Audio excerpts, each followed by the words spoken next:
शरीरको कुनै पनि अङ्ग डढेर अथवा भर्खरै शरीर डढेर शरीरमा दाग बसेको छ अथवा घाउ भएको छ, यसलाई के गर्ने, कसरी उपचार गर्ने, त्यो कुरा आजको भिडियोमा हामी सिक्नेछौँ।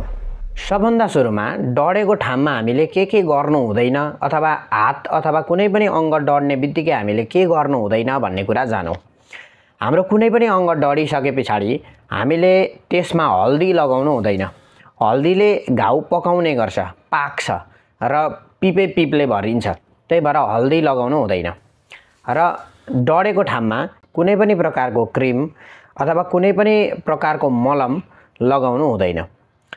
सबभन्दा सुरुमा डढेको ठाउँमा हामीले 15 मिनेटसम्म पानीको धारो दिनुपर्छ अथवा सरलताले बगिरहेको ठाउँमा हैन, पानी बगिरहेको ठाउँमा अथवा धारो खोलेर हामीले त्यो डढेको ठाउँमा चाहिँ हात दिइराख्ने र डढेको ठाउँमा चाहिँ पानी दिइराख्ने, चिसो पानी। चिसो भन्नाले फ्रिजको पानी होइन, नर्मल पानी हामीले त्यहाँनेरि हाल्नुपर्छ र त्यो डढेको ठाउँमा उठेको फोकाहरूलाई फुटाउनु हुँदैन। त्यत्तिकै हामीले 15 मिनेटसम्म धारो दिने। त्यसपछाडि हामीले त्यो धारो दिइसके पछाडि त्यहाँनेरि मह लगाउने र मह लगाइसके पछाडि हामीले प्राथमिक उपचारको लागि त्यति गरेर हस्पिटल अथवा कुनै पनि उपचारको लागि जान सक्छौँ।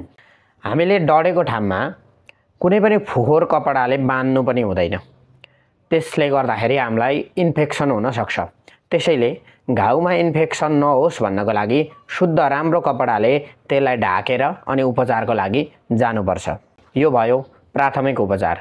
अब तपाईको शरीरमा डढेर कुनै पनि प्रकारको दाग बसेको छ, कसैको सेतो धब्बा बस्छ डढेको ठाउँमा, त्यस्तो धब्बा अथवा कुनै पनि प्रकारको दाग बसेको छ भने त्यो दागलाई हटाउनको लागि हामीले एउटा घरेलु उपचार गर्न सक्छौँ।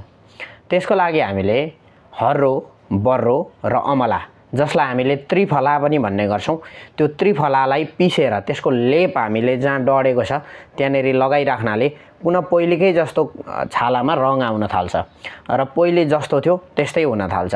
तपाईको जुन स्किन छ त्यो स्किन पहिलेकै जस्तो नर्मल भएर आउँछ। यसलाई हामीले प्रयोग गर्न सक्छौँ।